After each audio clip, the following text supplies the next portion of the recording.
Got to believe in magic. Tell me how do people find each other in a world that full of strangers. Got to believe in magic. Yun! Welcome back mga kasolid sa ating munting channel, no? Good news mga kasolid, no? Meron ng solusyon si Pangulong Bongbong Marcos, no? Para pababain ang presyo ng bigas, no?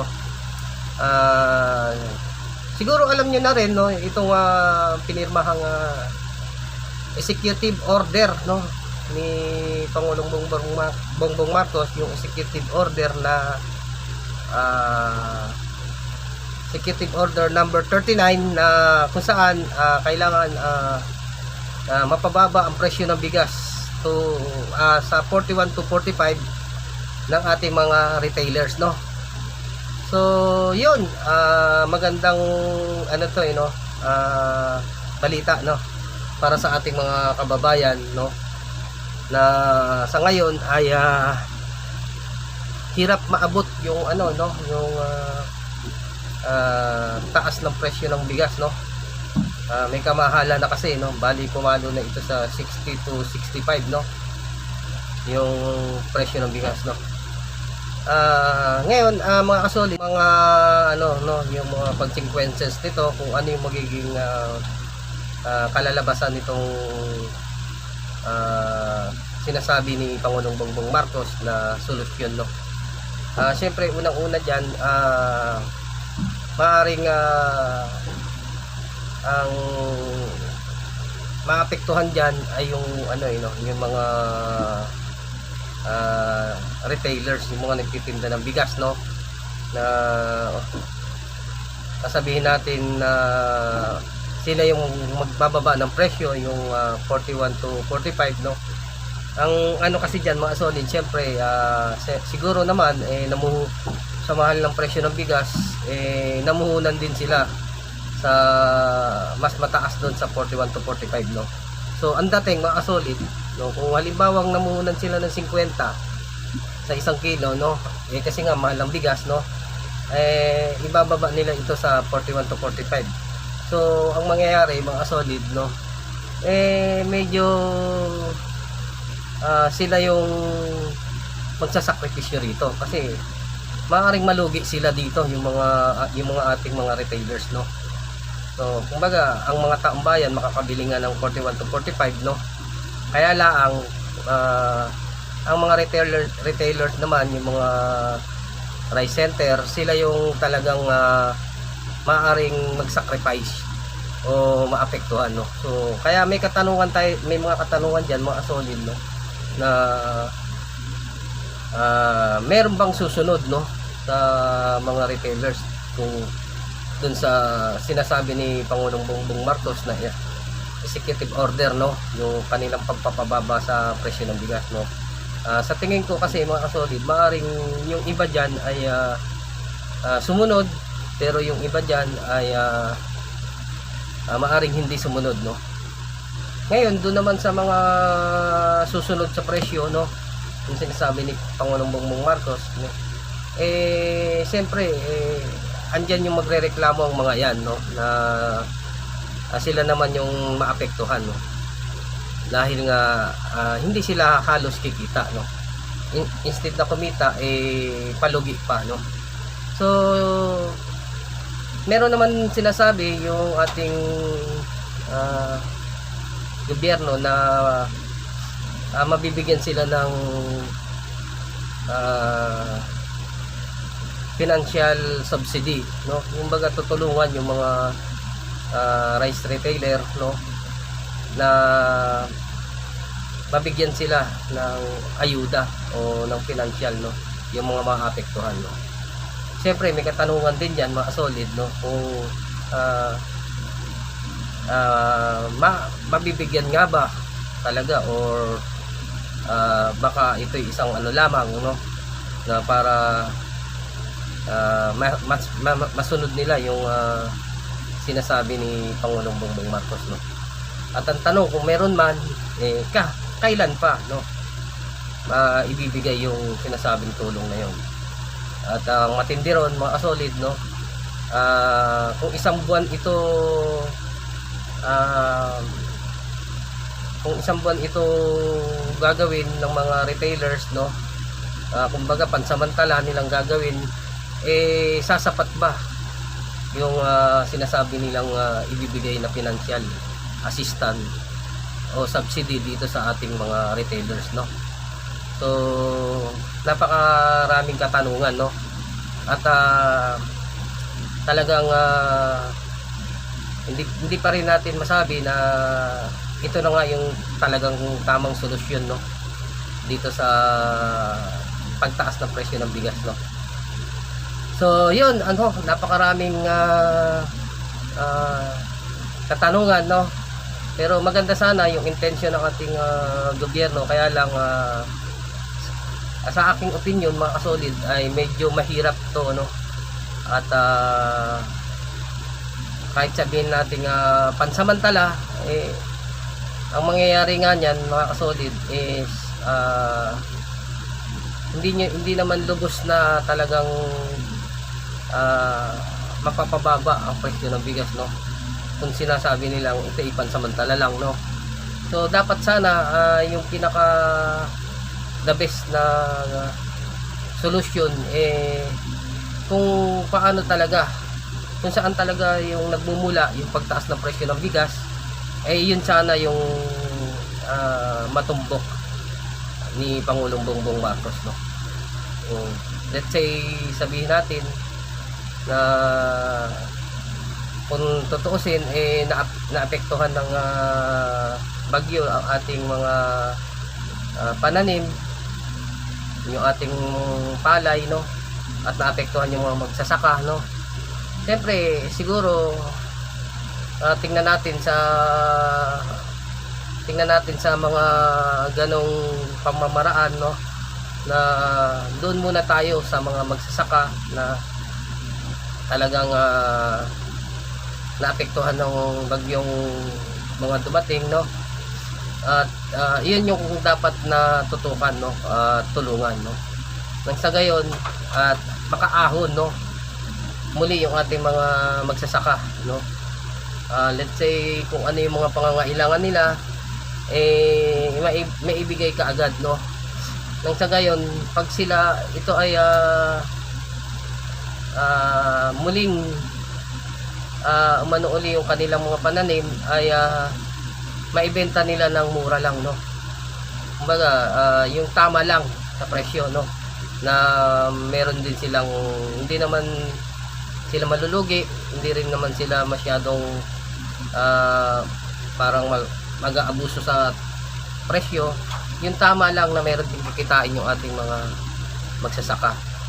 At isa pa, syempre siguro maging tutukan din nila yung mga middleman na maaring bumili ng ng bigas, no, na nananamantala sa ating mga magsasaka na bibilihin ng mura, sa murang halaga, katapos ibabagsak nila sa mga market ng napakamahal, no, na halos triple na yung tubo, no. So yun sana, no, kaya pagdating sa market ang nangyayari niyan siyempre kung magkano yung binili nila, halimbawa binili nila ng 50, siyempre magtataas din yung mga nagtitinda ng sa kanilang mga tubo, no, sa kanilang mga presyo para tumubo, di po ba? Ganun yun So dapat maagapan yung mga, isa rin sa mga pwedeng nagpapataas ng presyo ay yung mga mapagsamantalang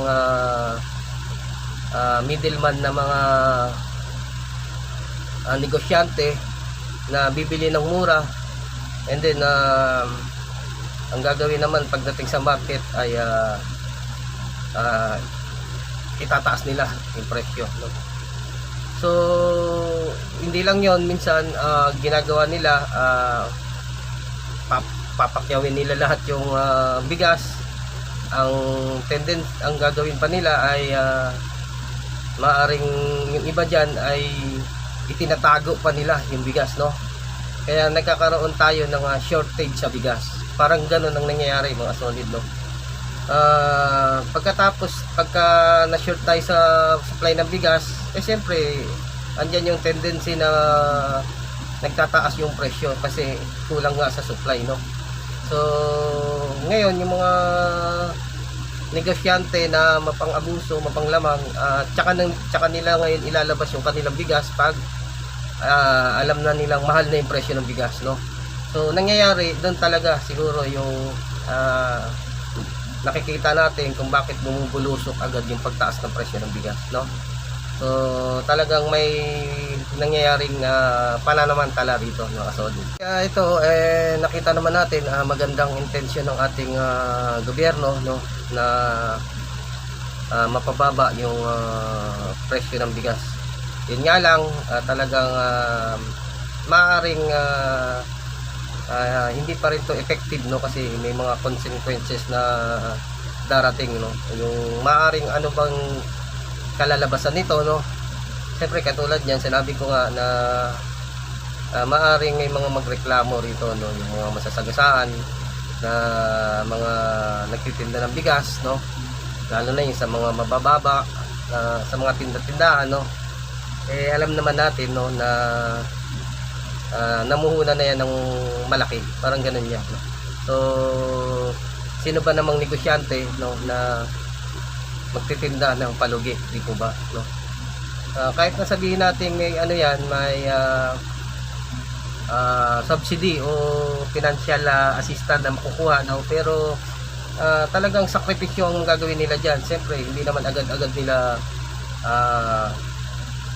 makukuha yung sinasabing subsidy, no, dun sa ating mga nagtitinda ng bigas, no. At ang tanong, sino-sino ba yung mga bibigyan na yon, no? Ito ba yung mga retailers na sumunod sa pagbaba ng presyo ng bigas, sumunod dun sa 41 to 45, no? Paano yung mga mga retailers na hindi naman sumunod, no? Kasi nga ako kahapon, mga solid, no, simula na kahapon yung nung pagtakda nung utos ni Pangulong Bongbong Marcos, yung Executive Order number 39, no, kung hindi tayo nagkakamali, naglibot-libot ako, no, pero meron naman ako nakikita na na sumusunod sa 41 to 45, no. Meron naman ako nakikita, kaya lang meron din ako nakikita, no, na parang wala namang nakalagay, no. At isa pa nga, solid, no, sa tingin ko parang meron din akong nakikita na sabihin natin 41, ngayon 45 yung presyo ng bigas. Kaya lang talagang parang meron tayong makikitang bigas na parang hindi naman siya kaaya-aya na bilihin, no. So ganun pa rin ang mga mamimili, parang doon pa rin tatakbo sa magandang klase ng bigas na which is may kamahalan, no. So siyempre aanuhin mo naman yung mura na halimbawa 41 to 45 kung talagang hindi naman siya kaaya-ayang kainin, no. Kumbaga alam naman natin kung ano yung kinakasanayan natin kainin na siguro talagang yung mga tao na yun na makakabili talaga ng ganon, o yung no choice talaga na yun lang talaga yung mabibili, yun talagang walang-wala na, yun lang yung talagang kaya nilang pera nila na mabili, no. So kawawa pa rin, mga solid, no, at talagang parang hindi pa rin tayo satisfied, no, na mas mangyari talaga yung ganitong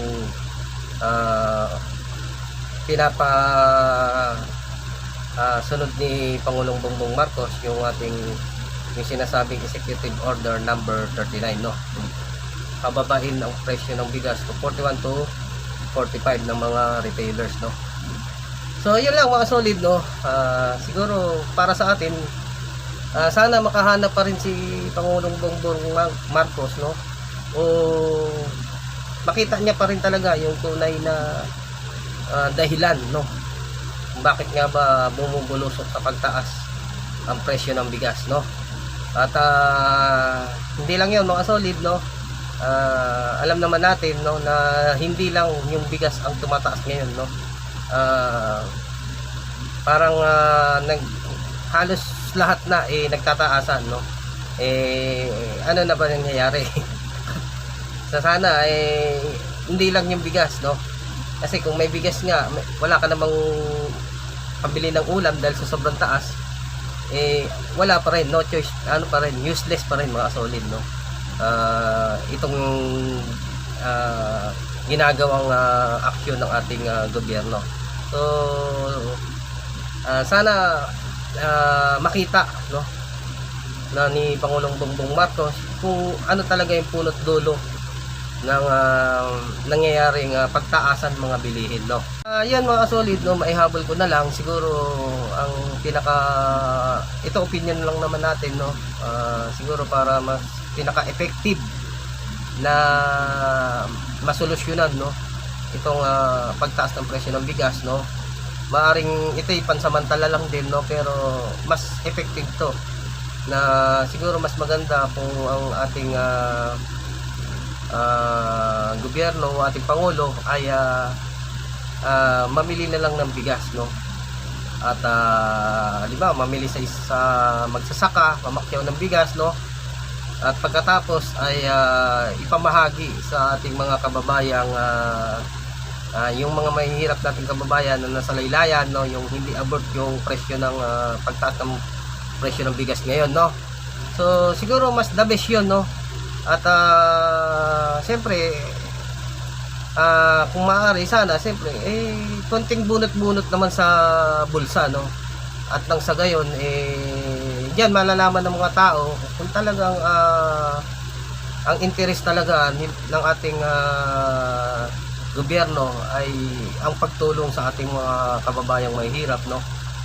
Gasino lang naman siguro kung bumunot-bunot kayo sa sarili nyong bulsa, no, na para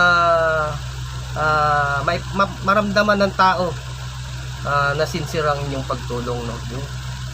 At nang sa gayon siguro mas maigi na rin yun at walang mga maaring bad comment, no, o mga consequences sa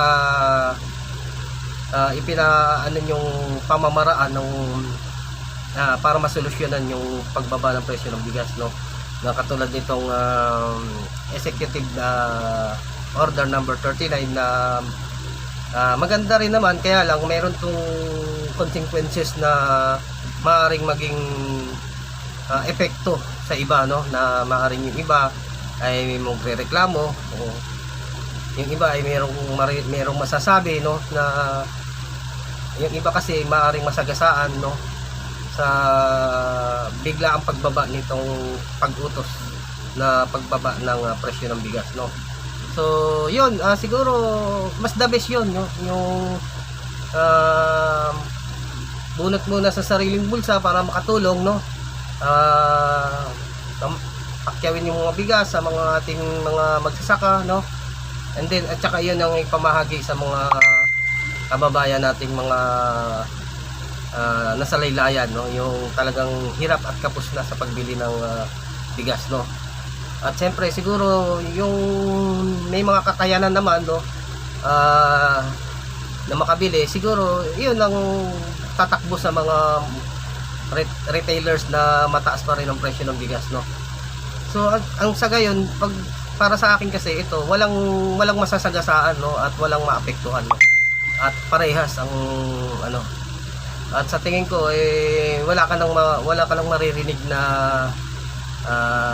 masasabi yung ating mga kababayan. Kung meron man, di good vibes ang maririnig mo. At yun, siguro ay yung mga mararamdaman ng ganitong pagtulong ay talagang lubos-lubos ang kanilang pasasalamat, no.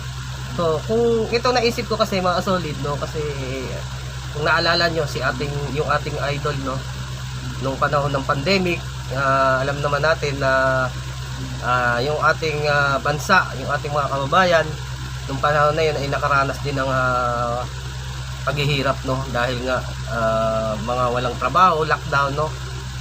Nangyari yung time na talagang hirap na sa buhay yung mga tao. So naisip ng ating idol na mamili ng bigas, no? Kita nyo naman, no? Nag-viral ng video, no? Yung truck yung kanyang pinili at ipinamahagi niya doon sa ating mga kababayan, no? Na naghihirap ng panahon na yon, no? So parang yun ang pinaka the best na naisip ko, mga solid, no? Yung ginawa ni Idol, no, na bumunot siya sa sarili niyang bulsa para makatulong. So yun, napaka-simple lang naman yun, mga solid, no? Kung talagang sincere ang pagtulong sa atin ng ating gobyerno, yung nasa puso yung kanilang pagtulong, bakit hindi, no? Kumbaga, baka baryalan lang sa kanila ngayon, no? Yung ating Idol nga, no, kung tutuusin, hindi pa yan politiko, pero nagawa niyang tumulong sa ating mga kababayan. So yun lang, mga solid, no? Sana okay naman yung ating naging suggestion, no? Para kung sakali lahat happy, no? Pagka ganito talaga yung sistema o style na gawin ng ating nasa gobyerno. So yun lang, mga solid. See you in next vlog na lang. So bye bye, God bless you all.